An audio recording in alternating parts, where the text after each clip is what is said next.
Jean-Christophe Cambadélis, bonjour. Bonjour. Bienvenue sur Livre Noir. Merci d'avoir accepté notre invitation et puis merci à tous ceux qui nous regardent, qui nous écoutent. Continuez à vous abonner, c'est un simple clic, et puis à commenter cette vidéo. On vous lit, voilà. Alors comme toujours, Jean-Christophe Cambadélis, nous allons commencer l'émission par une citation. Pour vous, j'ai choisi un autre homme politique, Jacques Chirac. Bien sûr que je suis de gauche, je mange de la choucroute et je bois de la bière. Qu'est-ce que vous évoque cette citation, Jean-Christophe Cambadélis? Qu'est-ce que c'est que la gauche? Ça m'évoque Jacques Chirac. Jacques Chirac était un homme paradoxal. D'ailleurs, il avait commencé à gauche, puisqu'il avait été proche du Parti communiste et signé la pétition sur le mouvement pour la paix.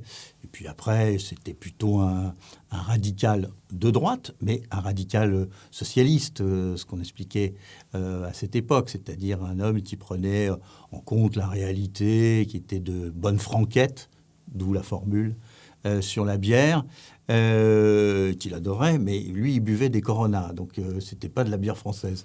Il aurait été engueulé par Zemmour. Donc non, il était comme ça, de plein pied avec les gens. Il menait une politique, moi j'estime une politique de droite, mais c'était un personnage plutôt sympathique. Ah, en quoi c'était une politique de droite, justement Bien, c'était en une tout cas, qu'est-ce qui était le plus à droite, disons, dans la politique qu'il a menée il a eu plusieurs phases. Dans sa politique. Et à un moment donné, il s'estimait même travailliste à l'anglaise.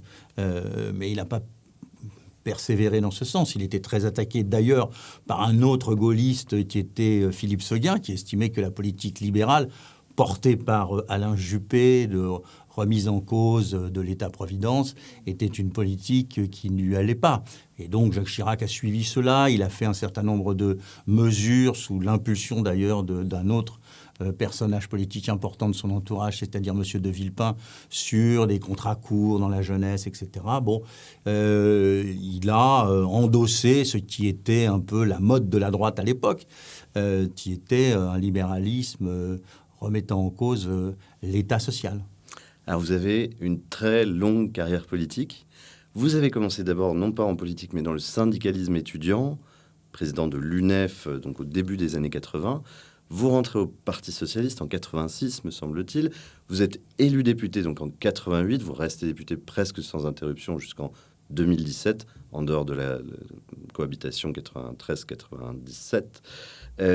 Et vous êtes premier secrétaire du Parti socialiste entre 2014 et les législatives de 2017.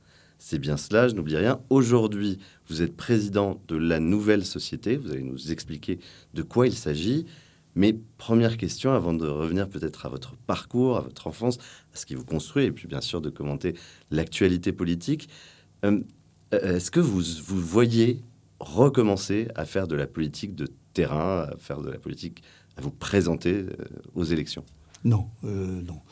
Plus de 25 ans de parlementarisme ou de situation de député, ça me suffit. Je crois que j'ai fait le tour de la question. Nous sommes dans un régime assez particulier où le Parlement n'a pas beaucoup de responsabilités, où le député n'est pas dans la situation dans laquelle sont des députés dans le Parlement anglais ou en Allemagne. On est obligé de suivre ce que dit la majorité, le président de la République, etc. Bon, c'est un Parlement muselé, mais c'est une tribune pour faire de la politique. Moi, j'ai terminé cela. Je veux faire de la politique autrement. Je veux pouvoir dialoguer, discuter, intervenir sur les sujets qui touchent l'ensemble des Français. C'est pour ça que j'ai créé une structure qui s'appelle Nouvelle Société, qui emprunte un petit peu à Chaban-Delmas, mais c'est parce qu'il s'agissait de montrer qu'aujourd'hui, la question qui est posée dans notre société, c'est celle d'une autre société, si je puis dire, que celle dans laquelle nous vivons aujourd'hui. Alors, tout récemment, le 5 octobre, me semble-t-il, vous déclariez « La gauche est datée, divisée, radicalisée. Elle assiste en ce moment au Tea Party avec l'arme au pied. » Absolument. Alors, il faut expliquer peut-être que ce qu'est le Tea Party, c'est un regroupement à l'intérieur du Parti républicain aux États-Unis, qui est assez radical à droite, voire parfois à l'extrême droite dans ce pays. C'est l'idée, au fond, que tous les courants identitaires dans notre parti, moi j'ai connu la période où c'était la gauche qui était dominante, voire l'extrême gauche qui était dominante. Aujourd'hui, nous sommes dans un rapport où l'ensemble des identitaires font 35% et la gauche peine à faire 25%. Donc, nous sommes dans un retournement complet. Et je constate que la gauche est datée, c'est-à-dire que ces concepts sont ceux des années 60, dans un moment où il y avait une croissance extrêmement forte, où il y avait de la redistribution, où on combinait à la fois redistribution et extension des libertés individuelles. Tout ceci, c'est retourné. Nous ne sommes plus dans un état-providence tel que nous l'avons connu. Même aujourd'hui, nous sommes dans les 30 piteuses et pas dans les 30 glorieuses. Et deuxièmement, la question de l'extension des libertés individuelles est questionnée parce que les citoyens se posent des problèmes de sécurité, se posent des problèmes d'identité, se posent de nouveaux problèmes. Et la gauche n'a pas travaillé ces questions-là, donc elle est datée. Elle n'a pas ses propres réponses. Il ne s'agit pas de singer la droite, singer les identitaires, singer les choses, les formulations qui existent dans le débat politique. Il s'agit de trouver les réponses à gauche, de ne pas les nier, de trouver les réponses à gauche qui permettent de répondre à ce problème. Ce n'est pas le seul, on va en débattre, ce n'est pas le seul problème, à mon avis, qui se pose à la société française, mais c'est un problème qu'il faut traiter. Elle est divisée, alors là, on ne peut pas dire le contraire aujourd'hui.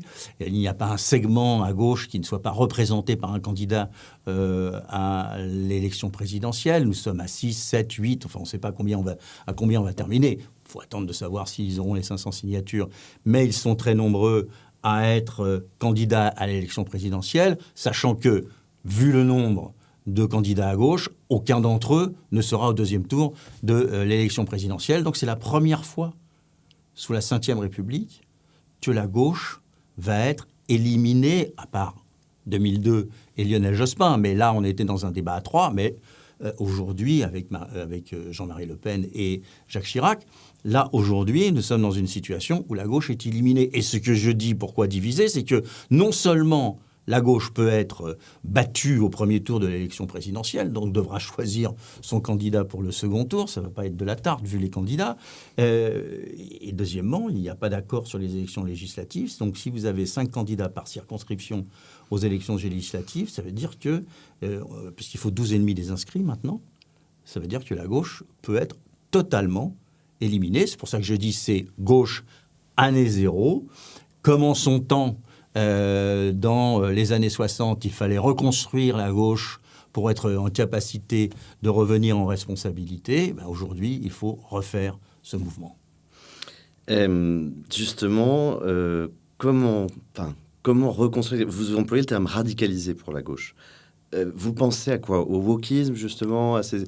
Tout à fait. C'est-à-dire que regardez les formations politiques telles qu'elles sont à gauche, si nos auditeurs, téléspectateurs veulent me permettre de les amener tel avec un microscope sur la gauche, pour le constater tout simplement. Vous prenez les écologistes, vous avez chez les écologistes quelqu'un comme Jadot, qui est un courant, on va dire, réaliste de l'écologie, qui fait 51% au moment de sa désignation, et vous avez Madame Rousseau qui fait 49%. Madame Rousseau est pour la décroissance, extrêmement à gauche, elle est radicale, c'est une féministe très très engagée, et elle défend des thèses très radicales, en rupture, on va dire, avec la gauche, d'un certain point de vue, la gauche réformiste, etc. Chez les socialistes, il y avait les socialistes, qu'on a dit sociolibéraux ou sociodémocrates, et puis vous aviez les frondeurs, qui étaient très très à gauche. Ils sont partis, ils se sont éparpillés, mais ils ont existé. Et Jean-Luc Mélenchon est dans une radicalité politique où il ne veut pas rentrer dans le champ politique tel qu'il existe aujourd'hui, mais veut faire une révolution citoyenne, certes, mais une révolution et changer notre système pour passer à la 6e République. Donc vous avez dans chacune des formations, je passe le Parti communiste, il me pardonnera, mais si vous prenez chacune des formations, vous avez dans chacune des formations un pôle de radicalité. Et le problème qui est posé au Parti socialiste est exactement le même problème qui est posé à la droite classique, c'est que comme le bipartisme a explosé, les courants les plus radicaux ont pu émerger, puisqu'avant ils étaient contenus dans le bipartisme. On était dominant, donc on les contenait. Aujourd'hui, ça a explosé. Donc tous les petits courants les plus radicaux, que ce soit à la droite de la droite ou que ce soit à la gauche de la gauche, sont émergents ou sont en dynamique. Et les partis classiques de notre société vont vers leurs extrêmes. Et donc nous sommes dans une situation où tout le monde va dans la radicalisation. Il suffit de regarder le débat tel qu'il se mène pour la désignation du candidat à l'élection présidentielle pour la droite. Je suis à peu près persuadé qu'aucun des impétrants, peut-être à part M. Ciotti, ne partage cette radicalisation à la droite de la droite, mais ils sont obligés de le faire parce que Marine Le Pen plus Éric Zemmour, ça fait pas loin de 30%, et si vous voulez gagner l'élection présidentielle, il faut aller les chercher.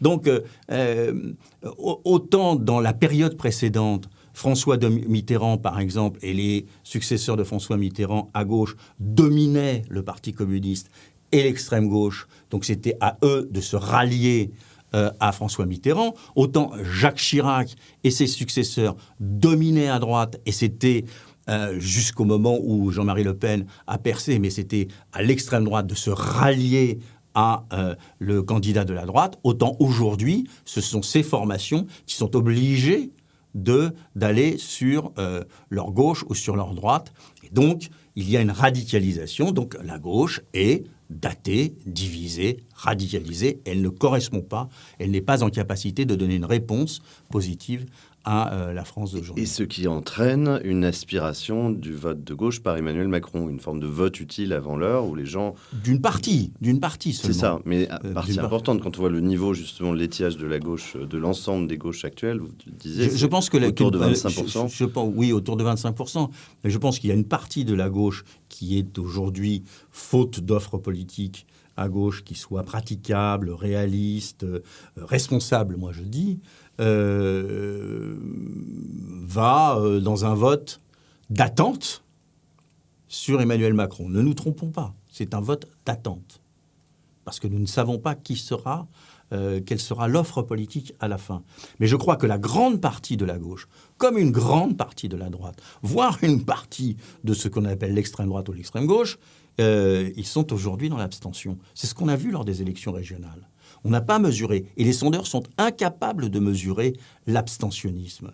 L'abstentionnisme est grand parce qu'en France, il y a une contestation des élites, évidemment, des représentations politiques, assurément, des hommes politiques de droite ou de gauche, peu importe, mais il y a aussi une insatisfaction par rapport à l'offre politique qui, pour les uns et pour les autres, ne correspond pas à ce qu'ils souhaitent. Donc il y a un abstentionnisme très très grand. Si cet abstentionnisme civique perdure, on ne sait pas ce que donnera le résultat.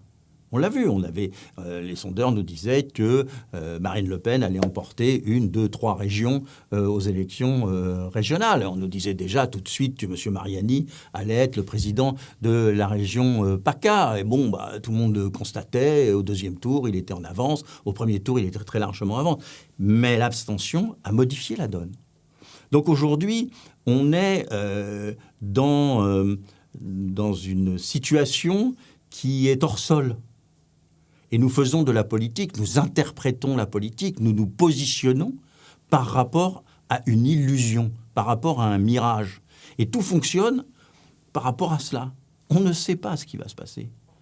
Pour moi, c'est l'élection présidentielle la plus ouverte depuis le début de la Ve République. Donc vous n'êtes pas de ceux qui pensaient qu'Emmanuel Macron a un boulevard devant lui, qu'il est certain d'écraser son adversaire, quel qu'il soit. Non.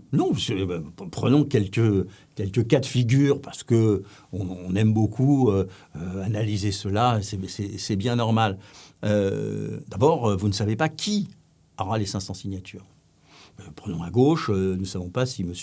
Arnaud Montebourg aura les 500 signatures. S'il ne les a pas, on voit bien que ces 2 à 3% se portent sur Anne Hidalgo. Et d'un seul coup, le film n'est plus du tout le même. Elle passe devant Jadot et donc c'est une nouvelle dynamique qui commence. On n'en sait rien. Jadot-Hidalgo, inimaginable qu'ils puissent s'allier si ils voient leur score... Pour moi, inimaginable, mais pour certains, il faut le faire. Donc ça, c'est un autre débat.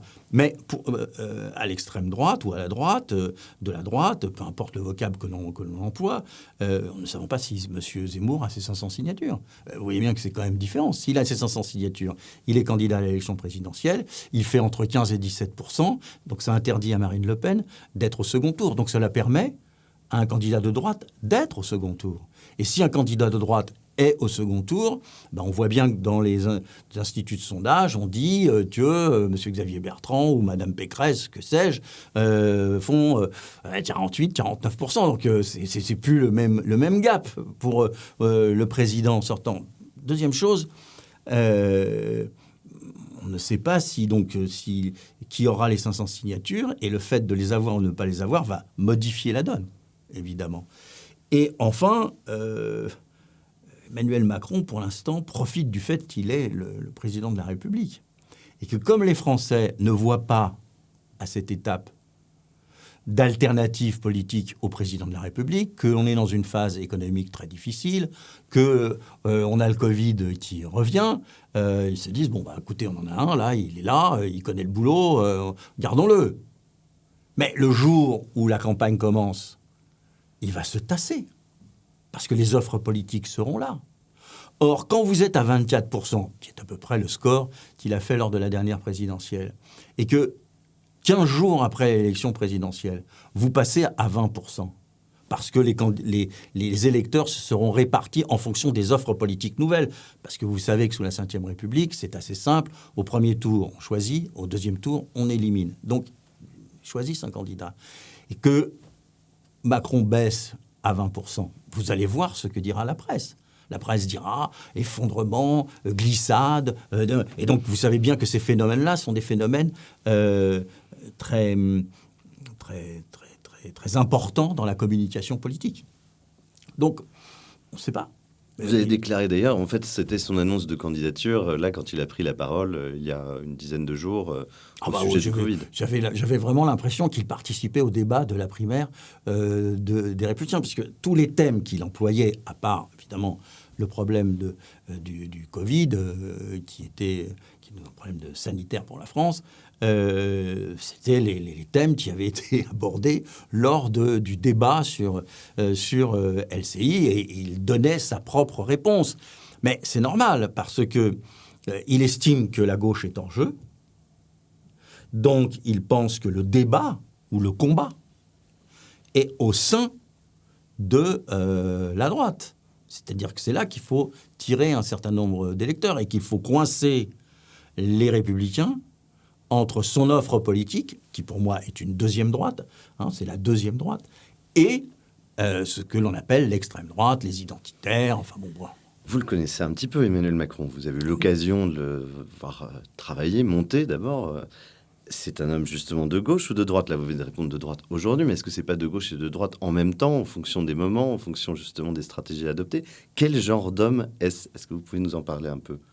C'est un homme extrêmement intelligent, comme beaucoup de responsables politiques. Le problème de notre époque, c'est que nous avons des institutions qui sont taillées pour des hommes ou des femmes peut-être, mais en tous les cas des hommes, ça a été comme ça, qui plongent dans l'histoire. Le général de Gaulle, François Mitterrand, qu'on aime ou n'aime pas, c'est pas le sujet. C'est qu'ils ont traversé l'histoire de France et qu'ils incarnaient la France d'un certain point de vue et son histoire. Aujourd'hui, nous avons des responsables, que ce soit Sarkozy, que ce soit François Hollande, que ce soit Emmanuel Macron, extrêmement intelligents, mais qui sont plutôt des leaders parlementaires que des hommes incarnant la nation. Donc c'est un homme intelligent, comme il y en a d'autres dans la vie politique française. Mais son modèle, c'est pour ça que je le critiquais déjà quand il était au secrétariat général adjoint de l'Élysée, puis plus tard quand il a pris son envol, son modèle, son champ de vision, sa manière de concevoir la vie politique française, c'est le modèle anglo-saxon. Et pour lui, la modernisation de la France, c'est l'alignement sur un modèle anglo-saxon. Et il le pense très sérieusement. Il tente d'exercer cette modernisation française. Il pense que notre État est impotent, impécunier, dans la difficulté, qu'il faut le moderniser et puis qu'il faut le faire dégraisser d'un certain point de vue.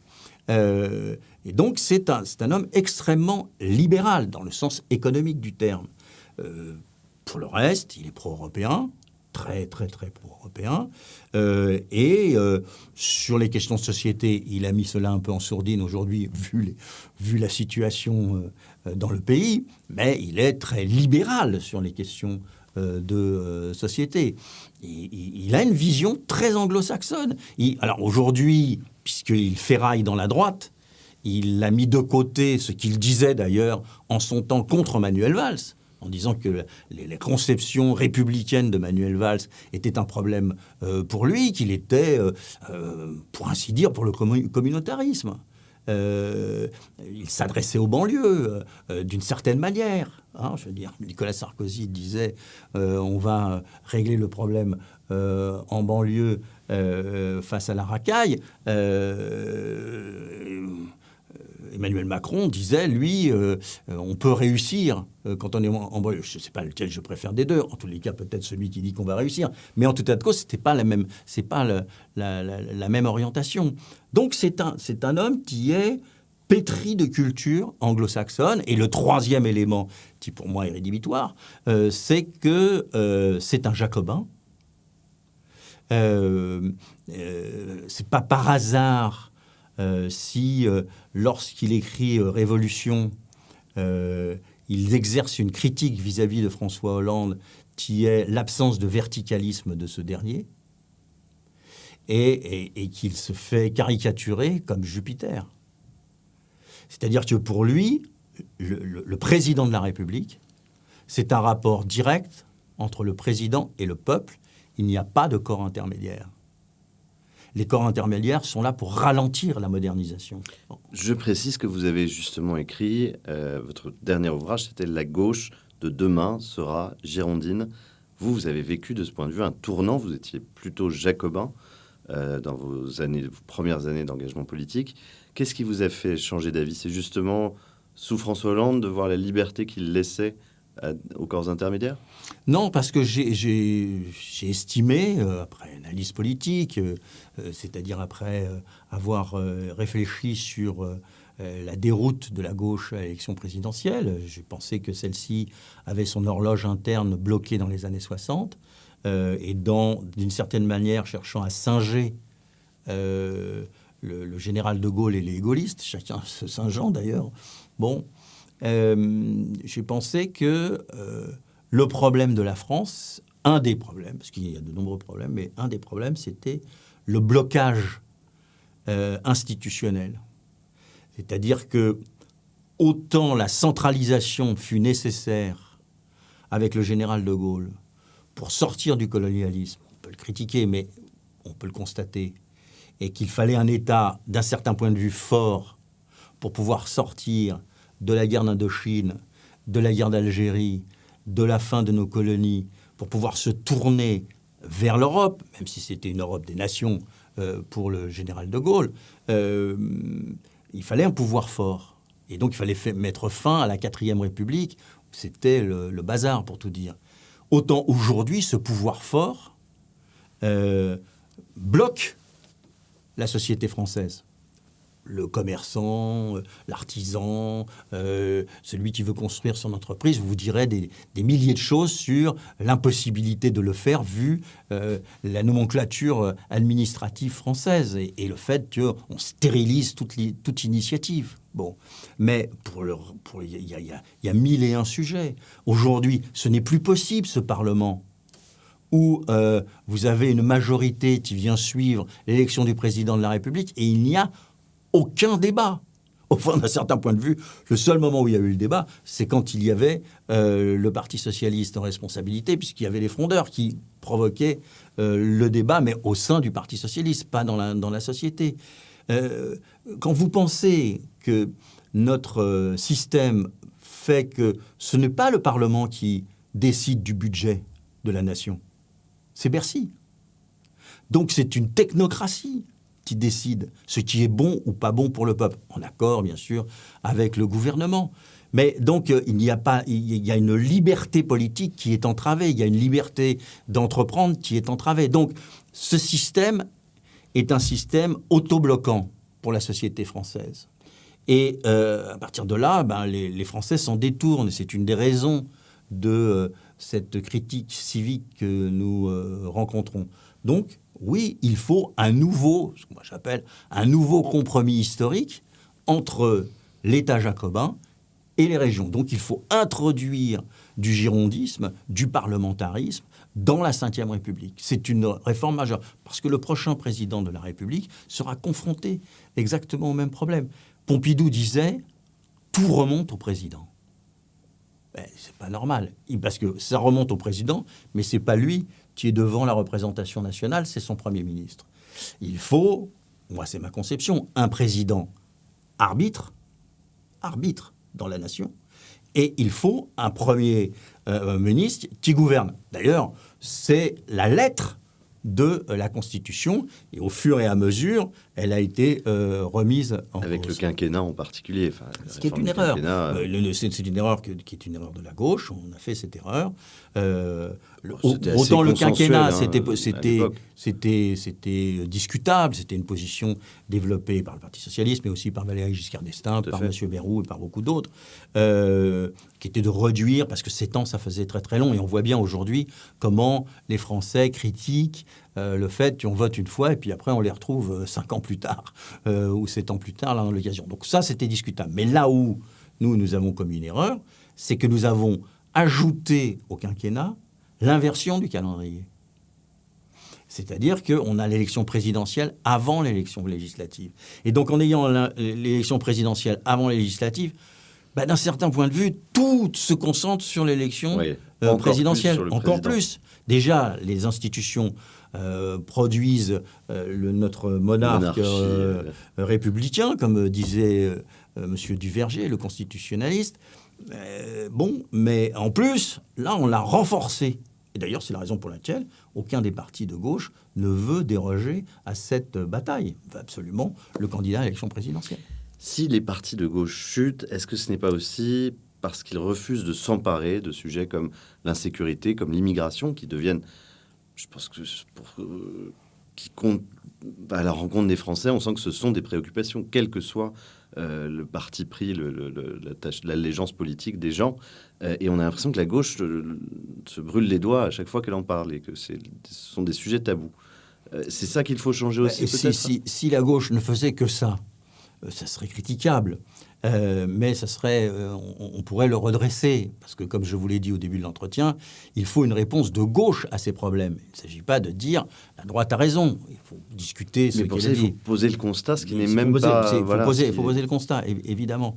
Mais il n'y a pas... C'est quand même étonnant. C'est-à-dire que la gauche ne traite pas de ce sujet dont la droite s'est emparée et dont l'extrême droite en a fait son pavillon, son drapeau. Mais elle ne traite pas pour autant les questions sociales. Il n'y a pas de... La gauche se réfugie dans l'écologie, qui était aussi une question essentielle, je n'en disconviens pas. Mais elle ne traite ni les questions régaliennes, ni les questions sociales. Alors là, vous pouvez être sûr d'une chose, c'est que le peuple, parce que c'est de ça dont il s'agit, le peuple ne peut pas adhérer à une offre politique qui est entièrement concentrée sur la question écologique. C'est pas niable que cette question était une question essentielle pour l'humanité, mais ce n'est pas la seule question qui est posée. Donc moi, le reproche que je fais, c'est que se déverse sur la gauche une idéologie nouvelle qui est celle soit du rupturisme wokiste, etc., racialiste, tout ce qu'on veut, soit de l'écologisme, mais qui va très très loin, puisqu'on veut imposer maintenant au peuple un certain nombre de normes au nom d'un catastrophisme écologique, mais c'est la décroissance, et cette décroissance, elle nécessite, si on veut y faire face, comme le pensent les écologistes, un régime politique qui est privatif de liberté. On a vu comment les Gilets jaunes y répondaient. Donc, au fond, la gauche devrait traiter 3 questions. La République, comment la réinstaller, comment la réinitialiser ou comment la restaurer. Bon, après, au choix aux uns des autres. Deuxièmement, la question sociale, comment aujourd'hui on fait sur la question des salaires, pas sur la question des pouvoirs d'achat, parce que vous voyez que tout le monde parle de la question des pouvoirs d'achat, c'est-à-dire du pouvoir d'achat, c'est-à-dire comment on fait des exonérations, comment on traite d'un certain nombre de sujets pour restaurer une part du pouvoir d'achat. Non, les salaires.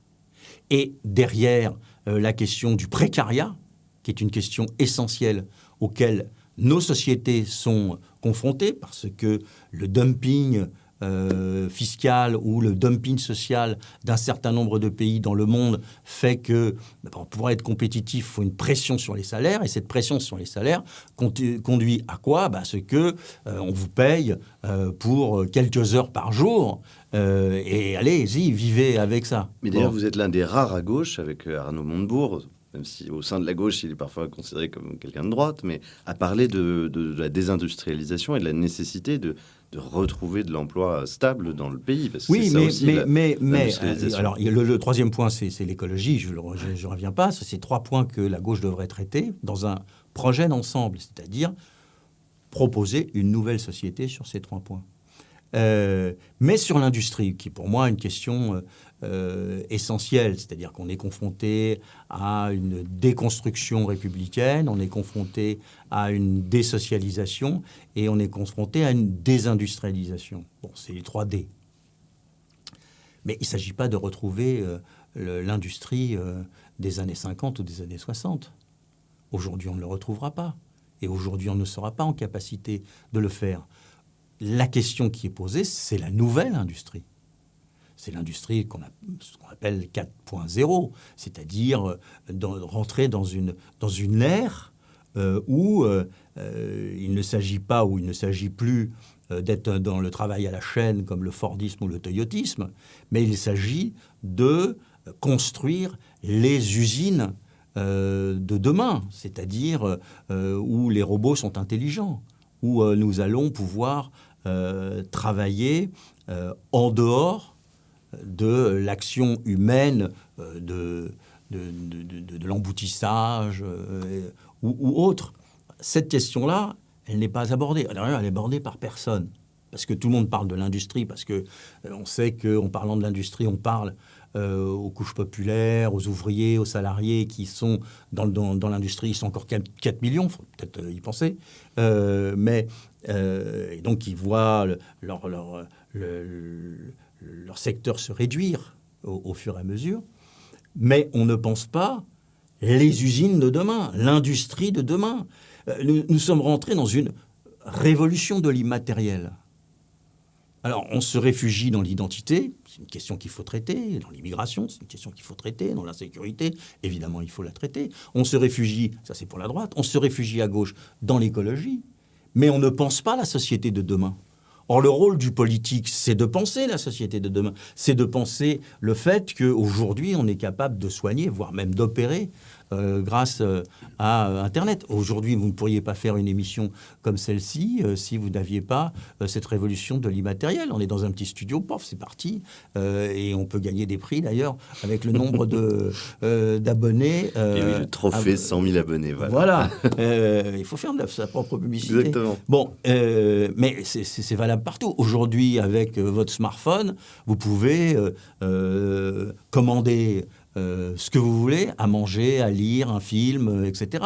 Vous pouvez savoir où vous êtes, et puis vous pouvez vous déplacer. Vous pouvez avoir tout ce que vous voulez sur un petit boîtier qui est grand comme cela. C'est une révolution incroyable. Et plus ça va aller, plus ça va être intelligent. Quand vous pensez qu'aujourd'hui, on peut faire un meeting dématérialisé, Mais les campagnes électorales, par exemple, pour prendre cet exemple, puisqu'on est dedans, les campagnes électorales n'ont plus rien à voir avec celles que je connaissais, où on distribuait des tracts à la sortie des métros, où on collait des affiches, où on allait faire du porte-à-porte, où on faisait ce qu'on appelait du bouton de veste pour faire venir des gens autour de vous. Aujourd'hui, c'est un clic.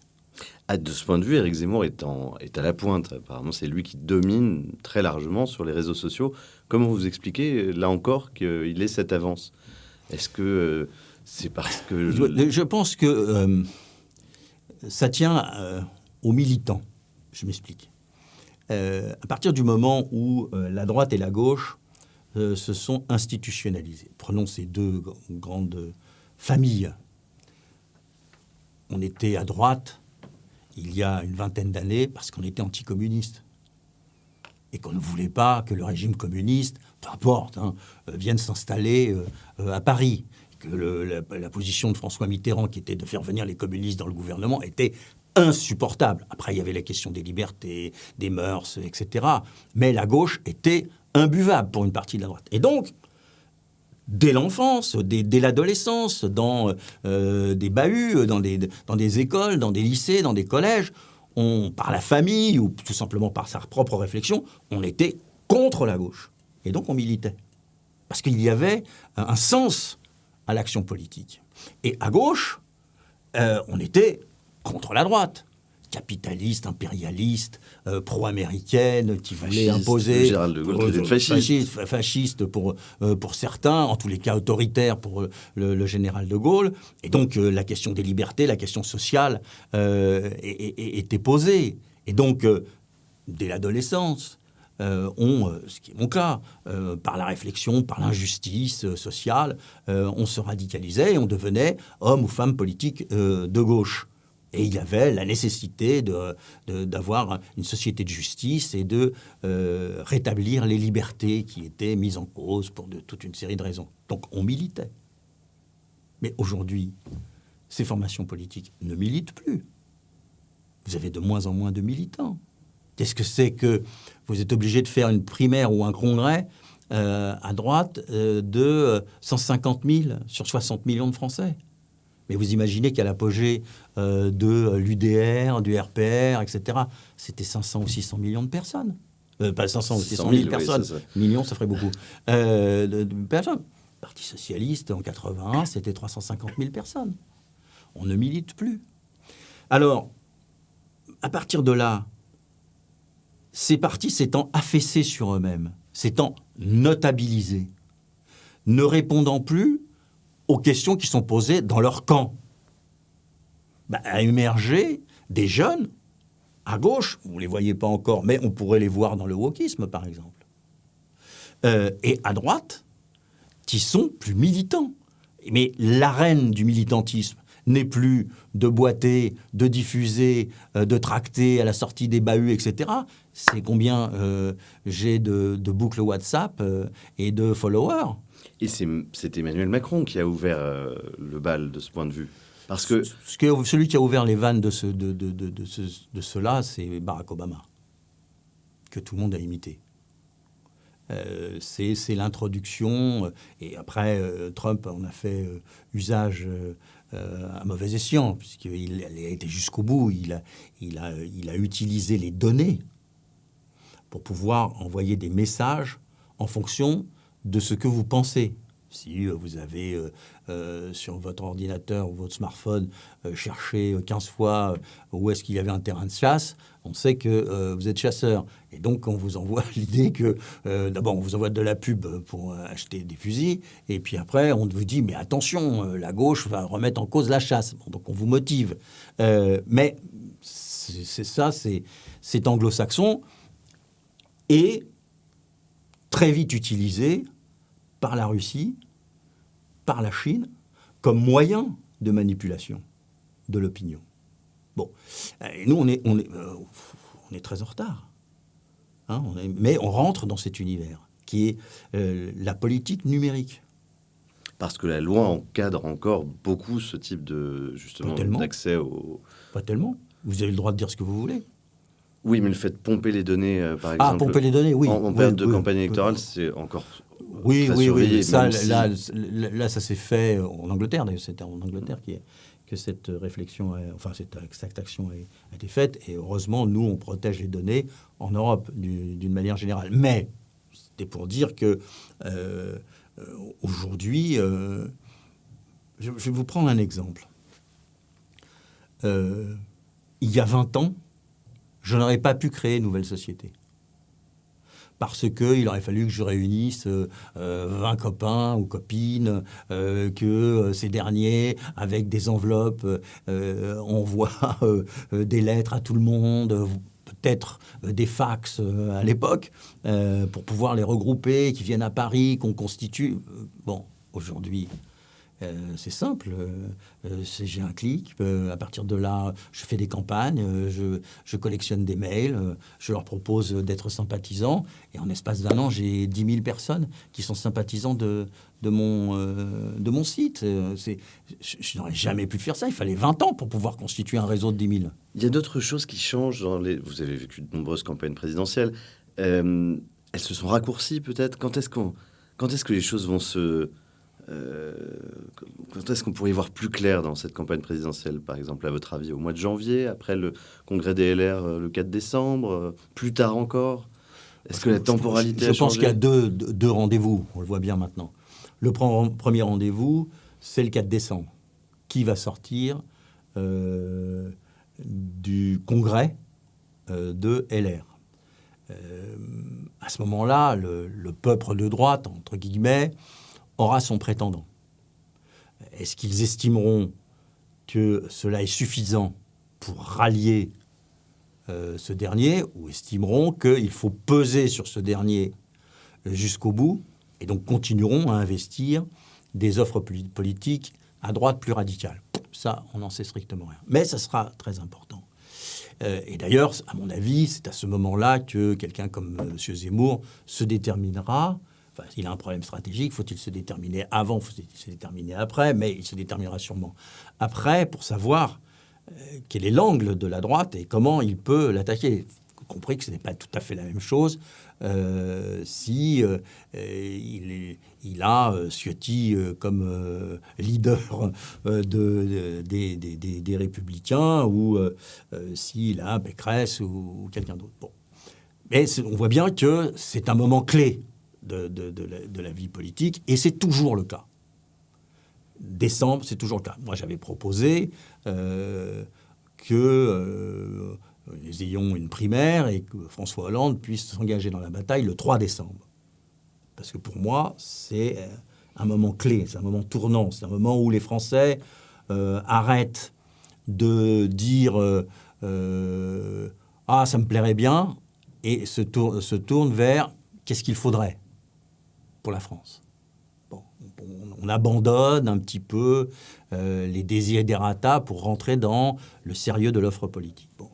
Puis le deuxième rendez-vous, au mois de décembre, quelques jours plus tard ou au même moment, vous avez la fusion ou la coordination entre La République En Marche et le MoDem. C'est-à-dire le bateau amiral de la candidature de Emmanuel Macron, avec le débat, est-ce que Édouard Philippe doit rentrer dans ce dispositif ou pas? Mais peu importe, là, vous aurez une offre, etc. Même chose, 3 décembre, à mon époque, quand j'étais premier secrétaire du Parti socialiste, c'était la belle alliance populaire. Et là, on reprend les mêmes termes, on dit une belle alliance, une maison commune. Moi, j'avais dit une maison commune de la gauche, ils disent la maison commune pour la réélection du président de la République. Bon, donc on voit bien LR, LREM et le MoDem, Zemmour, que c'est un moment clé. Après, on part en vacances et les Français commencent à ruminer avec déjà des éléments ou des linéaments de ce que sera la présidentielle. Après, il y a tous les débats. Auront-ils les signatures, etc. Un peu... Pardon. Et puis, deuxième grand moment, la candidature du président de la République. Parce que la rentrée dans l'atmosphère terrestre de Jupiter va créer quelques frottements.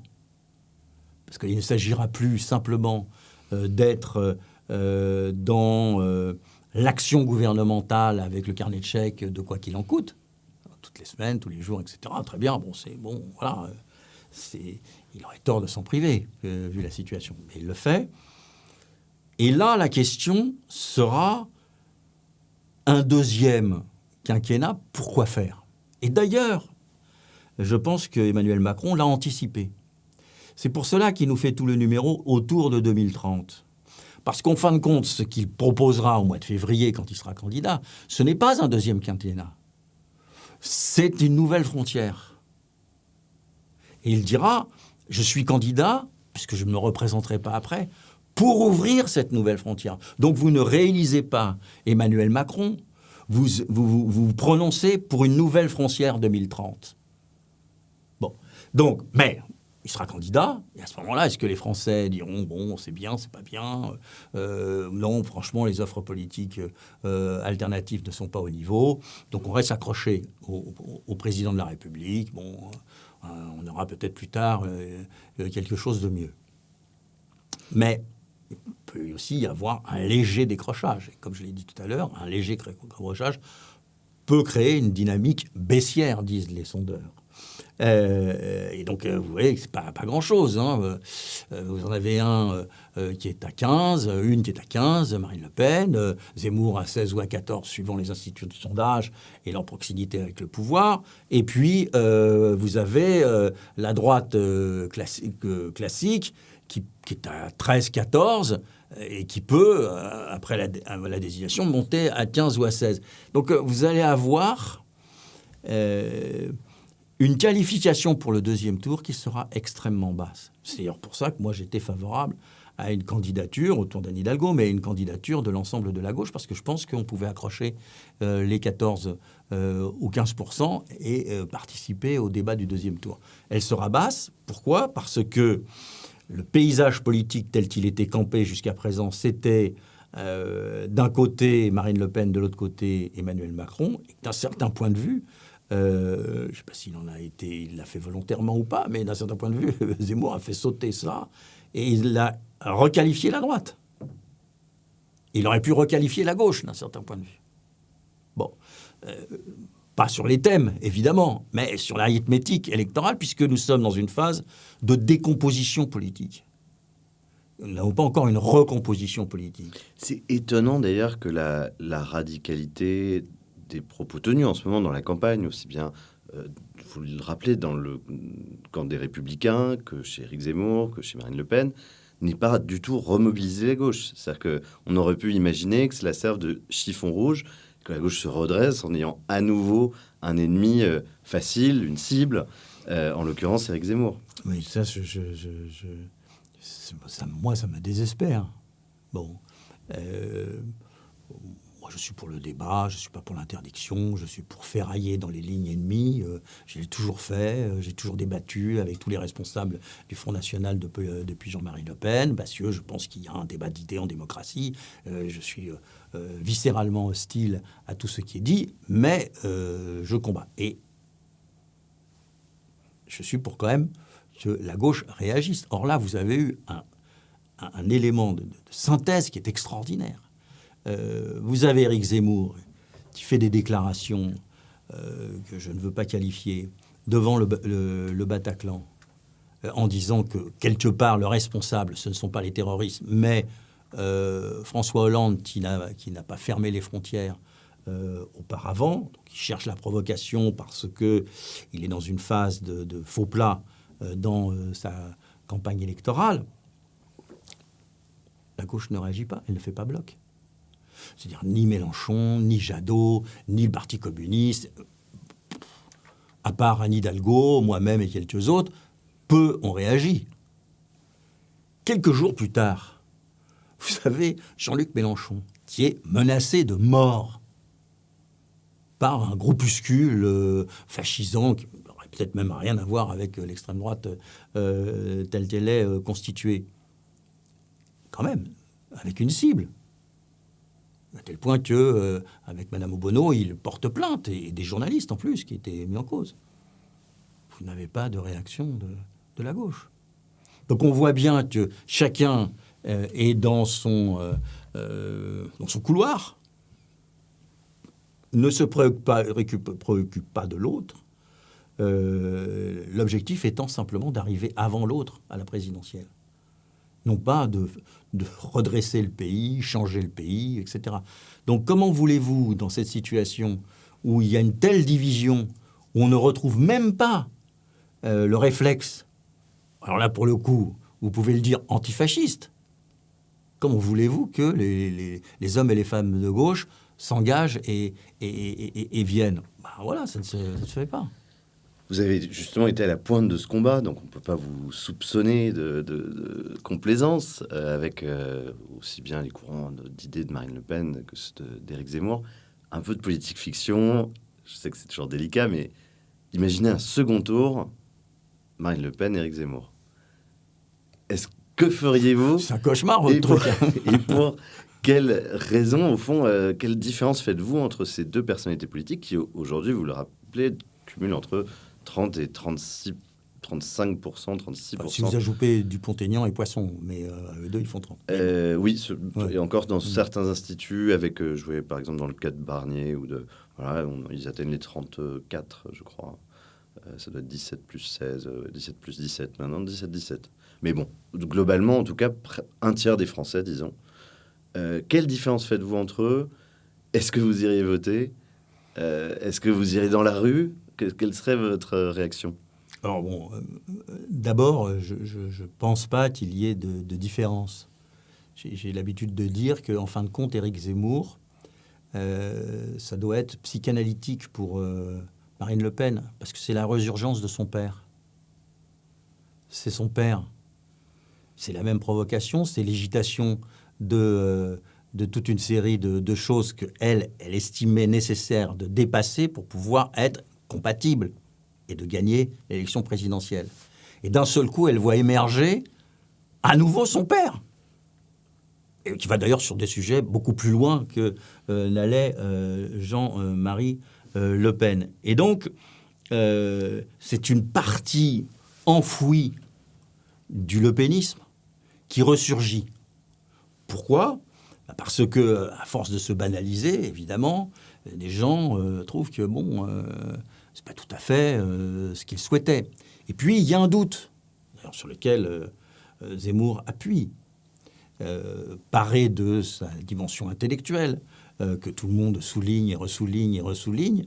Il dit elle n'est pas à la hauteur. Or, pour l'électorat, comme pour Marine Le Pen, le traumatisme du débat du deuxième tour de la précédente élection présidentielle en 2017 est toujours là. Et il s'est reconstruit après les régionales. D'un seul coup, une partie de l'électorat d'extrême droite, nationaliste, national-populiste, identitaire, tout ce que vous voulez, une partie de cet électorat se sont dit elle n'y arrivera pas. Et donc, comme Zemmour a surgi, ils ont dit mais celui-là, il peut y arriver. Mais Éric Zemmour a atteint ses propres limites aujourd'hui. C'est-à-dire qu'il a atteint les limites du pamphlétaire. J'avais dit dans une interview dans Le Point que c'était plus facile d'unifier un audimat que des électorats. D'ailleurs, ça ne lui avait pas plu. Je le comprends. Mais maintenant, il s'agit non pas de faire 15, 16, ce qui est très étonnant, qui est un élément politique à analyser, etc. Je tente de le faire là. Mais de passer à l'unité de la nation. Je ne pense pas que Marine Le Pen puisse le faire. Mais Zemmour, pas plus. Donc, comment? C'est le moment de vérité, indépendamment des 500 signatures. Le moment de vérité, c'est comment passer du pamphlétaire à l'homme politique rassemblant un pays. Là, je ne vois pas comment il peut le faire. Donc, si je prends votre image, à savoir ce deuxième tour invraisemblable entre Marine Le Pen et Zemmour, je m'abstiendrai, j'appellerai à m'abstenir. Et j'appellerai au rassemblement de l'ensemble de la gauche, j'appellerai à un Conseil national de la gauche pour savoir ce que nous allions faire, c'est-à-dire comment nous allons ensemble préparer les élections législatives. C'est-à-dire qu'il peut y avoir aussi une cohabitation. Ne perdons pas de vue cette perspective. Et donc je serai immédiatement avec un nouveau manifeste pour créer les conditions d'une majorité parlementaire de gauche, rassemblant même peut-être des républicains, allant au-delà. Et je suis persuadé que dans cette situation un peu paroxysmique que vous me décrivez, là, l'électorat de gauche, d'un seul coup, ferait foin de toute divergence idéologique et ferait bloc. Et on pourrait avoir une situation. Mais je ne souhaite pas que les deux soient au deuxième tour pour que la gauche soit mobilisée. Parce que je pense que l'arrivée au deuxième tour de manière récurrente d'une extrême droite pèse dans la vie politique française. Moi, je pense que Emmanuel Macron a mis fin au bipartisme entre les gaullistes et les socialistes, qui s'était révélé à la société française après la victoire de François Mitterrand, puisqu'avant, il n'y avait que les gaullistes qui étaient en responsabilité pendant 23 ans. Ceci avait été entamé en 2002 par la présence de Jean-Marie Le Pen, mais ça s'était tout de suite refermé avec la victoire de Jacques Chirac. Tandis que là, l'arrivée d'Emmanuel Macron a fait exploser le système. Mais comme Emmanuel Macron n'a pas construit une formation politique centrale ou centriste, qu'il est passé tout de suite au centre droit, à une deuxième droite, et que cela n'a pas fonctionné, ce qu'il a libéré, ce sont les populistes.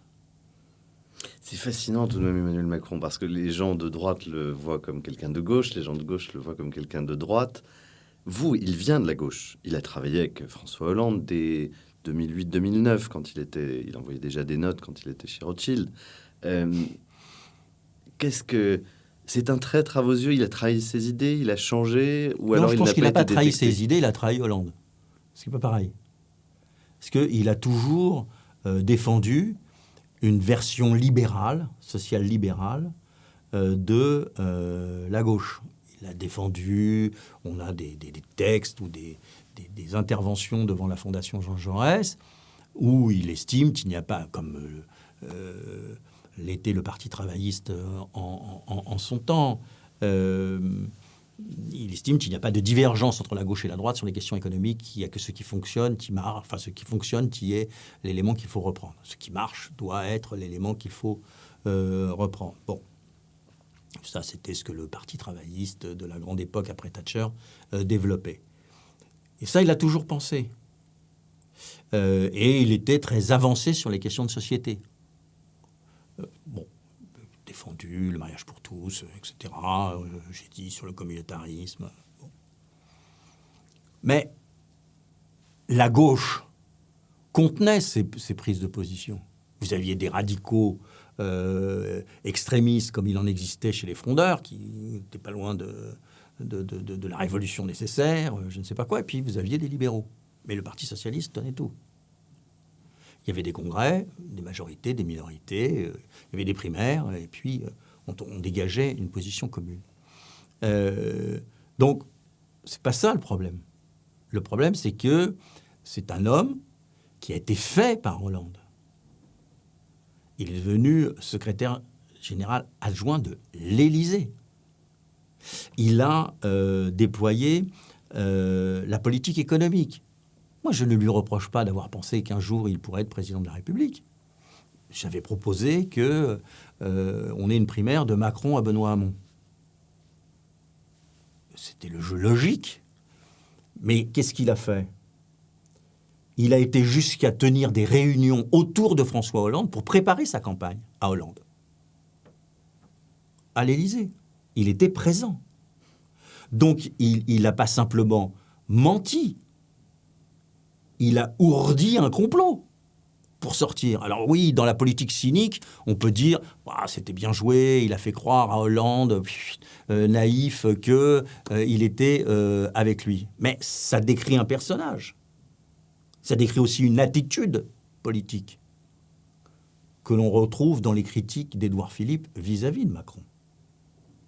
C'est-à-dire c'est quelqu'un qui dissimule son véritable objectif politique. Édouard Philippe commence à...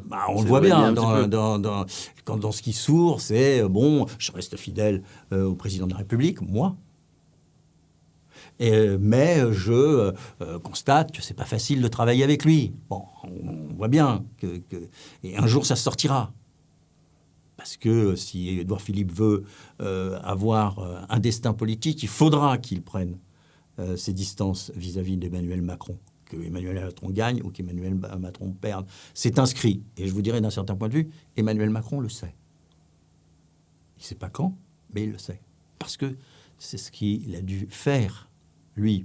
Alors on peut me dire, Jacques Chirac a fait la même chose avec Valéry Giscard d'Estaing à tel point qu'il a permis à la gauche de l'emporter en 81. Il y avait des désaccords massifs avec Valéry Giscard d'Estaing sur un certain nombre de sujets. Et ils étaient connus. Ils étaient sur la table.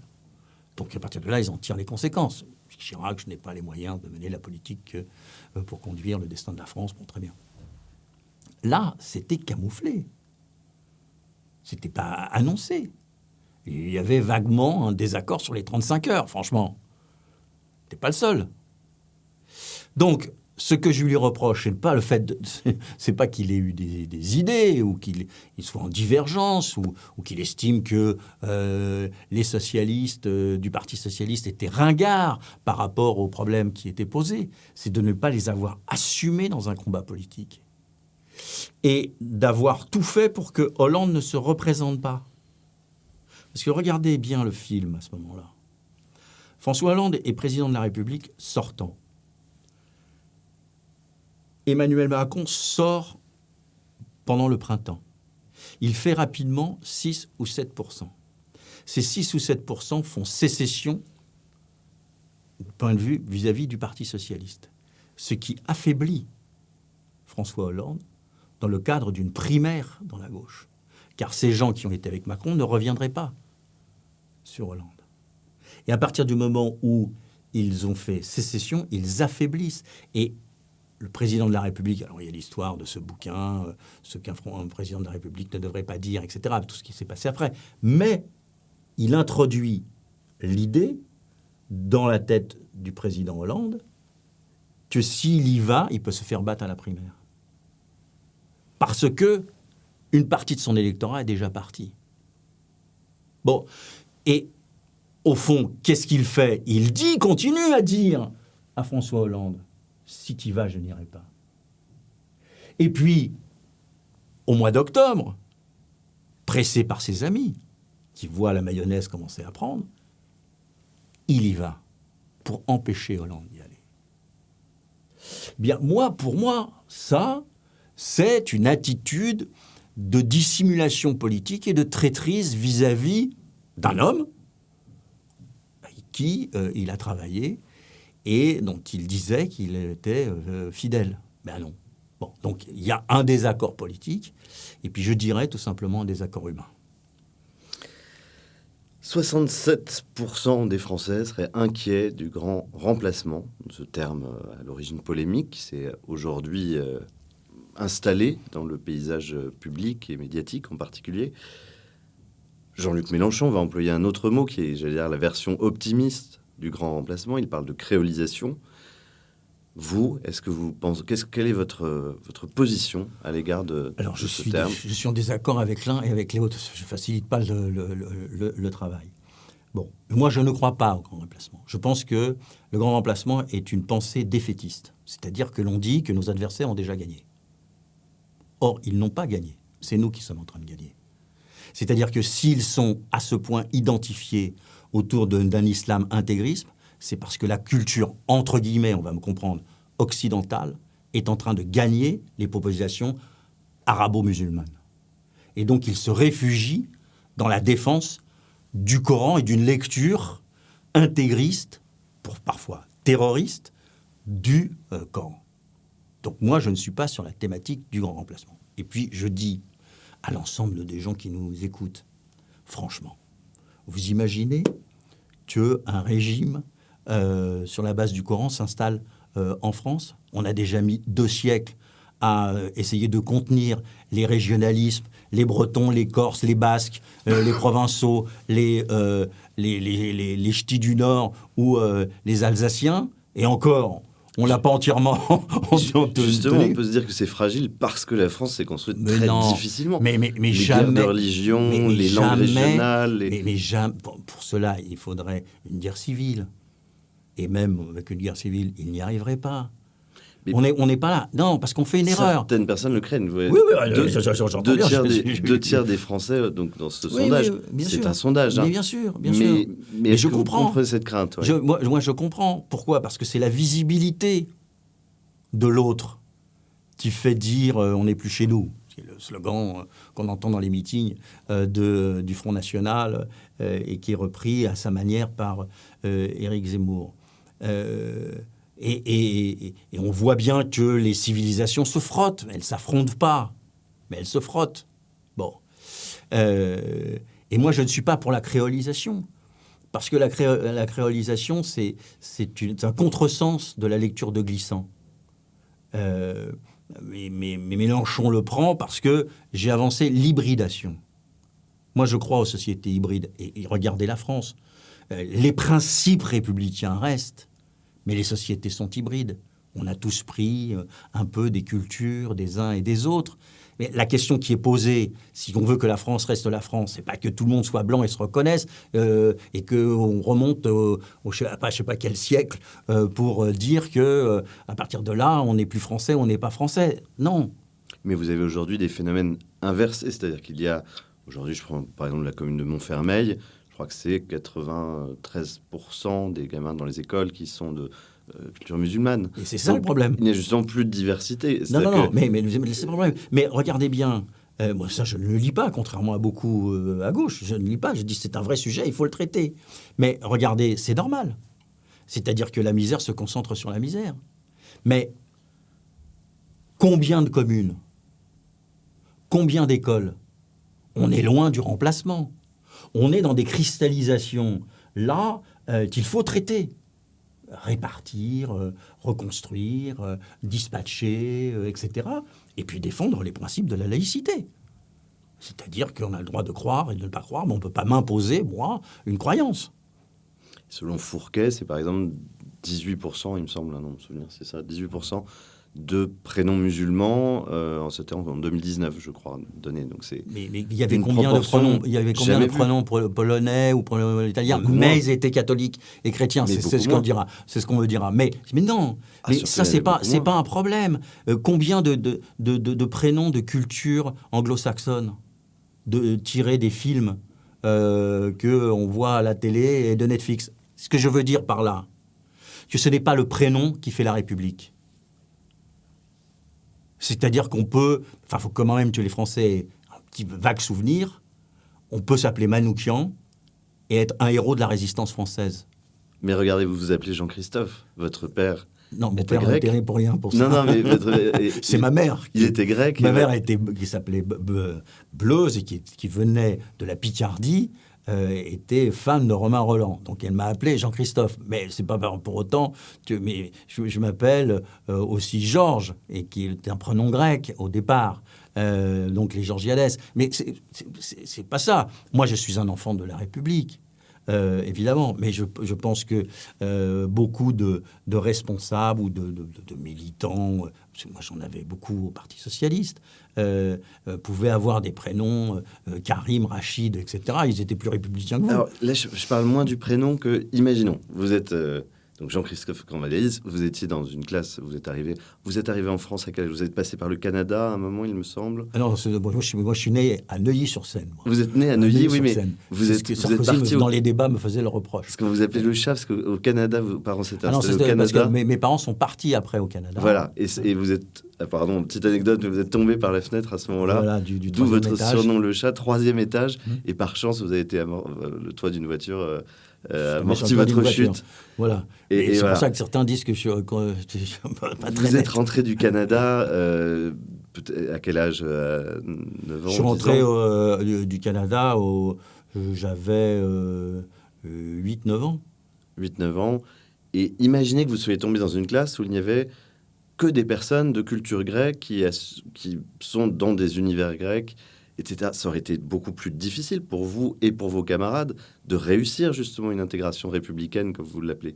Mais Ce que je veux dire, c'est qu'il y a un principe tout simplement de réalité, en sortant totalement de l'idéologie des prénoms, etc. Bon, c'est concrètement... Mettons de côté les prénoms. Dans une classe, voilà, si bien vous sûr, avez... donc vous posez un problème spécifique dans une classe. Oui. Donc la réponse est une réponse ponctuelle à un problème ponctuel. Dans toutes les classes de la France, ça ne se passe pas comme ça. Non, mais comme vous l'avez dit, il y a une concentration de la pauvreté. Je vais répondre à votre question. Moi, quand j'arrive du Canada, j'étais à Montréal dans une école pour pouvoir ne pas perdre la culture française. C'est ce que voulait ma mère. Mon père s'en foutait un peu, mais ma mère voulait garder ça. J'étais dans une école catholique. Et j'avais dans la marge de mon travail des bons points qui étaient des petits Jésus. Bon. J'arrive à Noisy-le-Sec dans une école. On voit ça et on dit école laïque, vraisemblablement très à gauche, communistant, etc., etc. Et on me dit non, on ne connaît pas le niveau, l'école catholique, franchement, on va le faire redoubler. Ma mère se bat. Mais qu'est-ce qui se passe? Il se passe que je suis gaucher. On vous attachait la main... On m'attache la main dans le dos la main gauche. pour m'obliger à rentrer dans le moule de la République, qui était à l'époque, non pas les prénoms, mais le fait qu'il fallait écrire de la main droite. Et donc, je deviens dyslexique. Alors, ce qui m'a permis de faire des problèmes d'avoir des problèmes en orthographe très longtemps, mais qui m'a conduit à beaucoup écrire pour surmonter ce handicap et surtout avoir un don de la parole, ce qui était un élément positif pour faire de la politique. Bon, mais vous voyez bien que si on veut plaquer les choses sur l'ensemble des Français, on fait des dégâts. Donc moi, ce que je préférerais, c'est de dire qu'il faut que là où il y a une trop forte concentration, on déconcentre, quitte à dédoubler, quitte à faire en sorte qu'il y ait des enseignants plus près, etc. Et on le fait déjà avec, en particulier, les ZEP. Plutôt que de dire, il y a le grand remplacement. Parce que ce que je reproche, je l'ai fait de nombreuses fois dans les débats avec les uns et les autres, c'est que c'est quoi l'antidote au grand remplacement? C'est ramener 5 millions d'immigrés d'origine musulmane à la frontière. Zemmour a été jusque-là une fois en Italie, il n'est jamais revenu sur cette position. Vous voyez bien que ce n'est pas possible. Le grand risque, c'est la libanisation. C'est-à-dire qu'il y ait des poches, ici ou là, et puis les gens viennent. C'est ce qui est en train de se passer en Angleterre. Pourquoi les Afghans viennent? Parce qu'en Angleterre, il y a des poches d'Afghanistan qui viennent. Ce n'est pas notre cas. Donc si nous voulons être fidèles à nos valeurs, aux principes de la République, il faut travailler à ce qu'il n'y ait pas de concentration, ni de pauvreté, ni d'ethnicité.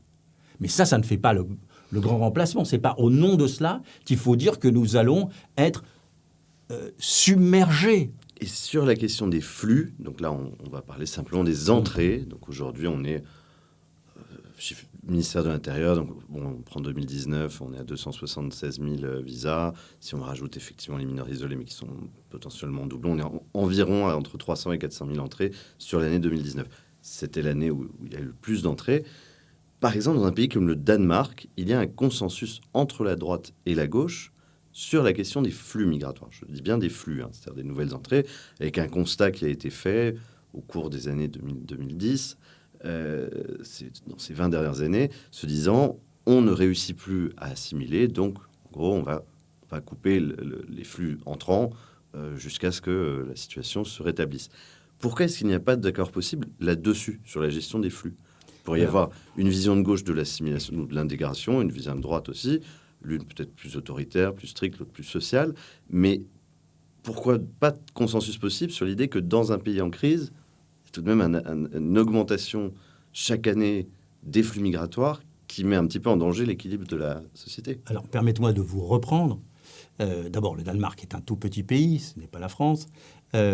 Ensuite, il n'y a pas le consensus, puisque dans le Parti social-démocrate, un homme comme Poul Rasmussen, l'ancien Premier ministre, c'est vrai. L'ancien président du Parti socialiste européen et un certain nombre de syndicalistes refusent cette vision comptable de la question migratoire. Mais là aussi, comme j'ai essayé de démonter la question du grand remplacement, je voudrais analyser la question des frontières. Aujourd'hui, les mouvements migratoires ont lieu dans le monde entier. Bon. Ils sont d'origines diverses. Pauvreté, guerre, réfugiés climatiques, effondrement de pays, trafic, et même infiltration dans ces flux migratoires d'un certain nombre de groupuscules islamistes, radicaux, terroristes ou autres. C'est un phénomène qui existe. Il existe en Europe occidentale, il existe en Amérique, fameuse frontière entre le Mexique et les États-Unis, il existe au sein de l'Afrique, à l'intérieur de l'Afrique noire. La majorité des migrations, d'ailleurs, sont c'est le cas. africaines. Donc moi, je plaide depuis le congrès de Poitiers de 2017, entre guillemets, je plaide pour qu'il y ait une conférence internationale sur les mouvements migratoires, comme nous faisons des COP, comme nous avons fait la COP 21, la 22, 23, 24, 25, et qu'il y ait un fonds dédié. Parce que la question qui est le consensus, c'est qui doit se construire, c'est qu'il faut bien accueillir et il faut bien reconduire. Mais pour bien accueillir, il faut avoir les structures pour accueillir. Et pour bien reconduire, il faut avoir les structures pour que les gens reviennent à leur pays. Pour cela, ça nécessite de l'argent, autant qu'on veut en dépenser sur la transition écologique. Sachant que les deux problèmes sont assez liés, voilà. Par ailleurs. Et donc quelle est mon idée à travers cela? C'est que quand j'entends les Républicains dire « il faut construire un mur en Pologne », je me dis que je sais très bien, d'abord, c'est pas la France qui va décider qu'il va y avoir un mur en Pologne avec la Biélorussie. Je sais bien qu'on fait ça, ou on dit cela pour répondre positivement à des Français qui ne supportent plus ce qu'ils estimaient le mouvement faire le grand remplacement. Mais c'est une réponse qui n'a pas de sens. Parce que si nous ne faisons ça, les Anglais vont nous demander un nouveau mur de l'Atlantique dans quelques temps. Déjà qu'ils se gendarment sur le fait que nous laissons passer trop d'Afghans dans leur pays. Et puis on va faire... qu'est-ce qu'on va faire sur le bassin méditerranéen? Et vous voyez bien qu'on enclenche un processus où chaque pays se claque mur. Sauf si ça se fait au niveau européen. Alors, il y a la possibilité que ça se fasse au niveau européen. Mais pour cela, il faut une stratégie. Ce n'est pas en disant on va se mettre comme cela qu'on va s'en sortir. Parce qu'on ne s'en sort pas. Pour une raison tout simple, c'est que si vous voulez rentrer dans un pays, par tous les moyens, vous finissez par rentrer dans un pays. Bon, et vous pouvez même creuser sous terre pour pouvoir passer et sortir. Mais c'est ce qui se passe au Mexique. C'est ce qui se passe au Mexique. Il y a des souterrains comme ça, gigantesques, tout au long de la frontière qui passent sous le mur, d'ailleurs. Bon. C'est une réalité, encore une fois, moi je ne suis pas pour être angélique et ne pas voir les réalités, mais qu'il faut traiter. Donc il faut une stratégie vis-à-vis de cette pression migratoire. Et pour cela, j'ai inventé un processus d'écluse. C'est-à-dire qu'il faut, autant que possible, sédentariser les populations dans les pays d'origine. Ça nous coûte moins cher. Parce que ça coûte... Je suis désolé de le dire, pas très cher que les gens aient de quoi vivre là où ils sont. Quand ils n'ont pas de possibilité de vivre, ils vont chercher autre part. C'est évident. Bon. Deuxièmement, quand ils se déplacent, il faut ce qu'on appelle des hotspots, c'est-à-dire des endroits où on puisse les recueillir, pas pour faire la traite des Noirs comme c'est fait en ce moment au Liban, en Libye par exemple, oui. Etc. Mais pour être en capacité de voir comment on peut traiter ces hommes et ces femmes. Et quand ils traversent les frontières de l'Europe, il faut pouvoir bien les accueillir, en sachant qu'il y a des lois et qu'il faut les respecter. Moi, je n'ai jamais défendu, je disais déjà cela quand j'étais premier secrétaire du Parti socialiste, l'idée qu'on pouvait s'installer là où on voulait,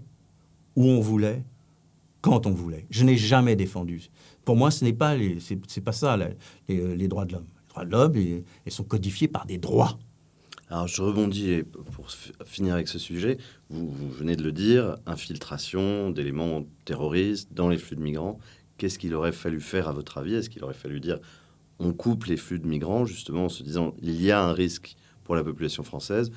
Ou est-ce qu'au contraire, il fallait, par humanisme, les laisser rentrer? Ou est-ce que tout simplement, on ne pouvait pas les empêcher d'entrer? Quelle est la position que vous auriez adoptée? Moi, j'aurais infiltré.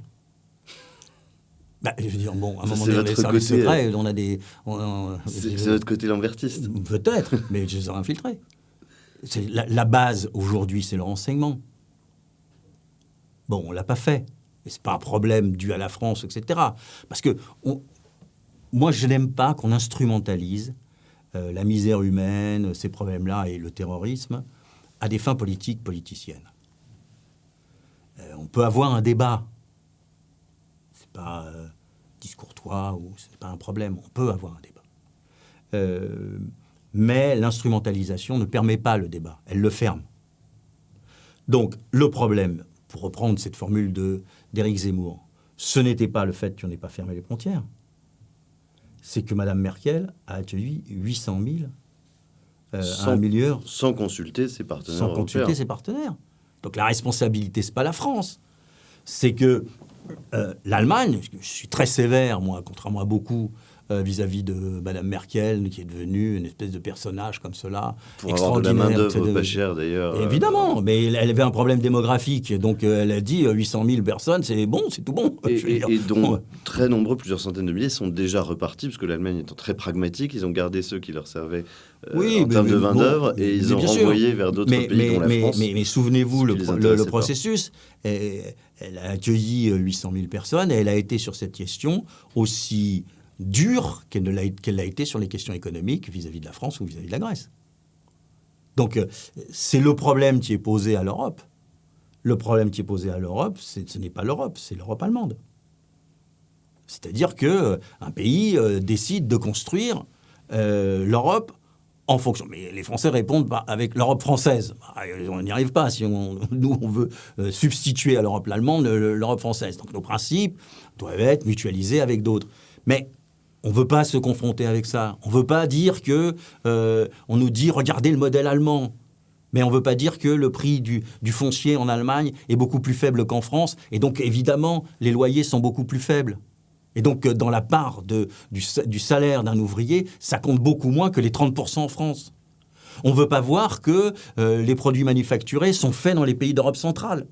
Et que nous avons du mal à le faire dans les pays maghrébins, puisque, par ailleurs, nous sommes en bisbille avec eux.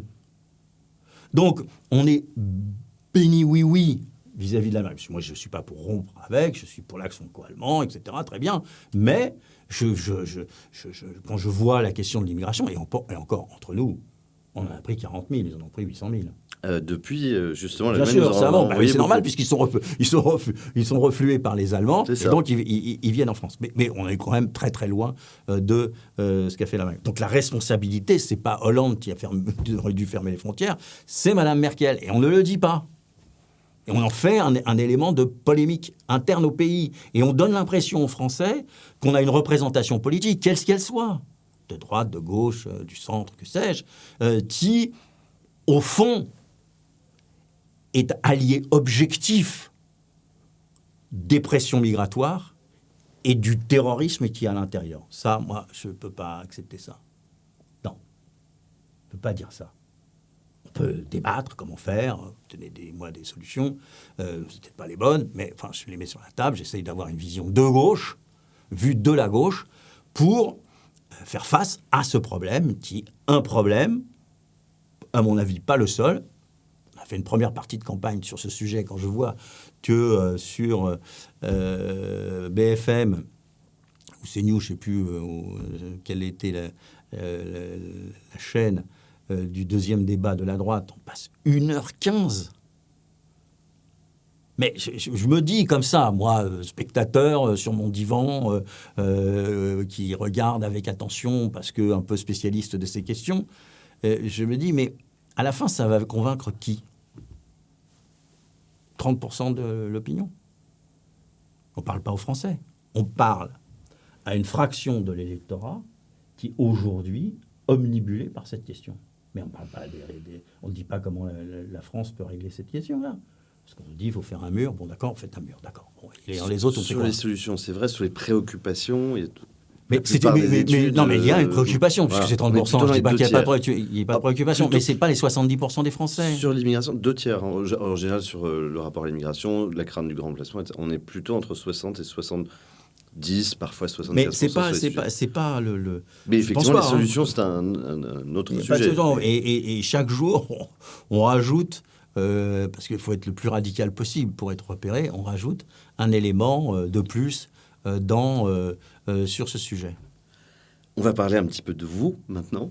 Alors là, j'ai une question, assez rapidement, parce que je ne vais pas s'étendre, mais vous avez donc commencé dans le trotskisme, lambertisme, je crois comme Gilbert Collard, par exemple, ou Lionel Jospin aussi, appartenait à ce mouvement. Est-ce qu'en quelques mots, vous pouvez nous dire ce que c'est ? Quand on évoque ces mots, il y a toujours une espèce d'impression sulfureuse. Est-ce que vous pouvez nous dire à quoi ça correspond ? Il y a rien de sulfureux. Et surtout, pourquoi vous avez commencé à militer ? Pour une raison toute simple. Je suis de ma génération qui se radicalise après 68. Et qui estime que la société est tellement injuste qu'il faut qu'elle change de base. Il faut une révolution. Et la révolution doit être prolétarienne. Et donc, pour être révolution prolétarienne, il faut un parti qui se rapproche le plus du prolétariat. Et donc, dans la myriade, parce que bon, les Français ne peuvent pas s'en souvenir, mais quand vous arriviez à la faculté de Nanterre, ce qui était ma fac au départ, après j'étais à Tolbiac, et puis fini à Jussieu, quand vous arriviez à Nanterre, vous aviez un marché. C'est-à-dire que tous les 10 mètres, il y avait un groupuscule qui attrapait le chaland, c'est-à-dire le jeune qui rentrait à l'université. Donc vous aviez toutes les nuances du maoïsme, et Dieu sait qu'ils étaient nombreux, de l'anarchisme et du trotskisme. Donc moi, j'ai trouvé que ces lambertistes-là étaient tout à la fois plus ouvriers que les autres, puisqu'ils étaient dirigés par des syndicalistes, et qu'ils défendaient le programme qui avait été celui de Léon Trotsky, qui s'appelait le programme de transition. Donc à la fois des ouvriers et à la fois le plus proche du programme, mon côté dogmatique de l'époque, j'ai décidé de m'engager. Et en plus, il dirigeait une organisation étudiante, pas encore totalement, mais là sur la faculté de Nanterre, qui était l'UNEF. Et moi, j'étais attiré par le mouvement syndical. Donc je me suis engagé là-dedans. Ça a fonctionné. Je suis devenu un des leaders de Nanterre. Comme j'étais un des leaders de Nanterre et que les lambertistes n'avaient pas beaucoup de grande réputation et une mauvaise réputation à cause de leur service d'ordre et leur manière de faire, etc. Moi, je suis devenu un peu populaire sur les campus, délégué dans les 3-4 des coordinations. Parce qu'il faut se souvenir qu'à l'époque, ce n'est plus le cas aujourd'hui. Mais le mouvement scolarisé, la jeunesse scolarisée, était une force sociale. On mettait... ultra engagé. Ultra engagé. Et on mettait... Partout à l'université. On mettait 400 000 ou 500 000 jeunes dans la rue chaque année, face à toutes les réformes. Et donc, à ce moment-là, je suis devenu le président de l'UNEF Unité Syndicale. Et dès que je suis devenu président de cette UNEF, qui était pour moi un groupuscule, je me suis dit, si on veut faire un syndicat, il faut rassembler les étudiants, quelles que soient leurs opinions. Bon. Et donc j'ai fait la réunification en 1980, et là on a gagné les élections, on a battu le Parti communiste, et on est devenu le grand syndicat de tous les étudiants. Vous aimez lire, la lecture, passionnément. Mmh. Quel type de... Voilà, quels sont quelques auteurs que vous appréciez particulièrement? Est-ce que c'est plus de la littérature, de l'histoire, Moi, je lis tout ce qui des tombe, essais, tout ce qui vous tombe sous la main. Je suis très éclectique. Tout m'intéresse. Et je lis tous les auteurs. Et les essais, je lis autant d'essais de droite, d'extrême droite, que de gauche, d'extrême gauche, républicains ou libéraux. Parce que je cherche toujours des raisonnements, des éléments que je vais combattre ou que je vais analyser, que je vais décortiquer, etc. Et puis, j'aime les livres d'histoire, comme la plupart des hommes politiques, c'est pas une tautologie de le dire. Des essais, des romans. J'ai eu la chance de pouvoir lire très jeune et très tôt parce qu'il y avait une bibliothèque à la maison, de me plonger dans de nombreux ouvrages qui sont ceux de Balzac, de Victor Hugo, de tout autre, évidemment, sans oublier Alexandre Dumas. D'ailleurs, j'ai remarqué quelque chose qui est étonnant, pour peut-être terminer là-dessus, sur le rayonnement de la France, c'est qu'un jour, je vais en délégation en Chine. Et je rencontre le numéro 3 du régime, qui est M. Wang, qui est le président de la commission de lutte contre la corruption. Donc, quelqu'un qui était extrêmement important. Et on fait une réunion dans la deuxième cité interdite. C'est à côté de la cité interdite, il y a une autre cité interdite où il y a 7 pavillons des 7 membres du comité politique. Bon. Donc l'ambassadeur de France est complètement affolé de me voir rentrer dans ce lieu qui est réservé vraiment aux appuis. Et ce personnage extrêmement important, après le Premier ministre et le Président de la République, m'accueille. Personnage extrêmement distingué. On aurait dit qu'il était sorti de dessin de Hergé, avec son fume-cigarette, etc., très bien habillé, tout à l'occidental. Et on a discuté pendant 1h30 des grands auteurs français. Parce qu'il était passionné de la littérature française. Et il n'était pas inquiet du grand remplacement par la littérature française, puisqu'il a défendu la lecture chinoise et la littérature chinoise. Et moi, je peinais à lui citer Lucien Baudard pour parler de la connaissance de la Chine. C'était un peu daté et je ne connaissais pas les nouveaux auteurs chinois. Et je me suis dit, en sortant, c'est quand même un sujet. Voilà, on connaît un peu la littérature américaine ou anglo-saxonne, mais on ne connaît pas la littérature chinoise. Donc on est quand même formaté d'une certaine façon, alors que cet homme, M. Wang, était, lui, aficionados de la lecture. Ça ne veut pas dire qu'il ne connaissait pas les écrivains modernes, parce qu'il me dit vous avez lu les derniers Marc Lévy? Bon, à côté de Hugo ou de Balzac, franchement, faut que vous vous repreniez. Juste un auteur contemporain qui vous plaît particulièrement? Quignard. Parce que c'est la maîtrise des mots, la maîtrise de... une autobiographie, son dernier, ça devient tellement fin que ce ne sont que 2-3 paragraphes dont le signifiant a moins d'importance que le mot. Alors bon, on est là dans un élément extrêmement élitiste. Mais ces livres, comme La Terrasse ou autres, sont des livres qui m'ont toujours passionné.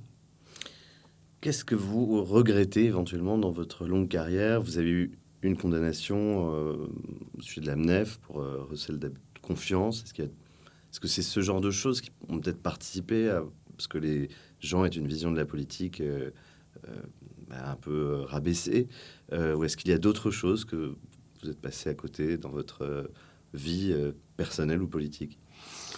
Oh, j'en suis pas à l'heure du bilan encore de ma vie politique et personnelle. J'ai une vie tumultueuse. J'ai extrêmement bien vécu d'un certain point de vue. Ma passion, la passion de la politique. Et tout le monde sait que c'est ça qui m'anime, qui m'habite et qui fait que des fois, je délaisse les autres aspects et familiaux pour ma famille ou professionnels ou financiers, etc. Ce qui me conduit à des difficultés quelquefois. Mais ce que je regrette, c'est l'état de la gauche. Bon, et comme j'en ai été un des acteurs, je me dis que je dois rendre à la gauche ce qu'elle m'a donné. Donc c'est pour ça que je continue. Mais honnêtement, des fois je suis un peu pas désespéré parce que c'est pas mon genre, mais je me dis que le chemin, que la route va être longue pour pouvoir remettre sur pied une gauche. Il faudrait aujourd'hui mettre en place un nouvel Épinay. Enfin, je veux dire, refaire un cycle avec une jeune génération. Mais les jeunes générations, l'avantage qu'avait François Mitterrand quand il fait Épinay, c'est qu'il y avait une génération qui était la nôtre, qui était engagée dans l'extrême gauche, mais qui était extrêmement nombreuse. Et d'ailleurs, ils se retrouvent tous à la fin au Parti socialiste. Donc ils sont venus prolonger. Aujourd'hui, on ne voit pas dans la jeunesse... alors, c'est de la responsabilité de la gauche, mais en même temps, on ne voit pas dans la jeunesse celle-ci se diriger vers la gauche. Elle s'engage plutôt de l'autre côté. Et donc, il faut reconstruire un espoir politique. Et je regrette que cette passion de la justice, de l'égalité réelle, de la liberté ordonnée, d'une fraternité laïque, de ce qui était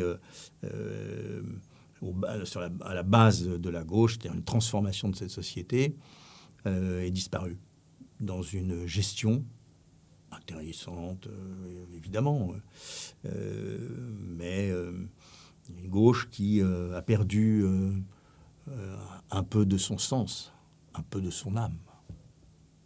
Quelle est la personnalité qui vous a le plus marqué? J'imagine que vous avez rencontré énormément de gens célèbres ou moins célèbres d'ailleurs, en 40 ans de vie politique, presque 40 ans. Qu'est-ce qui reste quand vous pensez à toutes ces années? Moi, je crois que c'est quand même François Mitterrand. C'est quand même François Mitterrand parce que c'est l'art de la politique. Porté alors, il y a beaucoup de cynisme, il y a beaucoup de choses, mais c'est l'art de la politique. C'est un homme de lettres, cultivé, évidemment. Et puis, il a réussi ce qui nous semblait impossible, c'est-à-dire l'alternance dans la Ve République. Après, il y a des... Vous savez, il y a des tas de gens, de militants. François Mitterrand, il était très charismatique. Quand on le voyait, on était impressionné. Oui. Il m'avait dit un jour, au tout début de nos rencontres, parce qu'on parlait du charisme. Il me dit, vous avez du charisme, sinon vous ne seriez pas président de l'UNEF. Moi, j'étais un peu bon. Je dis, monsieur le président, mais c'est quoi le charisme? Il me dit, parce qu'à l'époque on fumait, il dit, vous êtes fumeur? J'ai dit non. Il dit, c'est dommage parce que vous auriez compris le charisme, c'est le jour où vous rentrez dans une salle et tout le monde éteint sa cigarette. C'est ça le charisme. Et puis, dernière question, qu'est-ce qui vous donne encore espoir en France aujourd'hui, en 2021? Alors, c'est pas l'espoir, j'allais dire, c'est pas l'espoir, c'est le désespoir. C'est le fait que la République s'abîme, que les Français sont, contrairement à ce que disent les sondages, sont malheureux, que notre société se délite, que la politique se décompose, même plus en petits partis, maintenant c'est en personnalité. Et donc il y a deux solutions, comme toujours dans les grands moments comme cela où la France se défait. Soit on le constate et on vaque à ses occupations domestiques, c'est pas mal non plus, surtout quand on a 40 ans de vie politique derrière soi. Soit on se dit, eh bien non, il faut reprendre son bâton de pèlerin et refaire France, refaire République, redéfinir ce que peut être une gauche dans cette société et essayer de faire, de construire un nouveau espoir. Et puis, je ne pensais pas que ça viendrait maintenant. Mon rôle est celui d'être un passeur. J'ai accumulé 40 ans de vie politique avec la chance d'avoir été un des leaders de l'extrême gauche, du trotskisme, etc., puis un des leaders de la social-démocratie. J'ai toute une histoire, tout un passé à transmettre aux nouvelles générations pour que cette grande idée de la gauche continue à perdurer. Eh bien, merci Jean-Christophe Cambadélis. Merci pour cette très belle conversation. Et puis merci à tous. Continuez à nous suivre, continuez à parler de cette vidéo, à la commenter, à vous abonner bien sûr. N'oubliez pas aussi que nous sommes présents à travers une plateforme vidéo maintenant, livrenoir.fr. À très bientôt, très bonne soirée.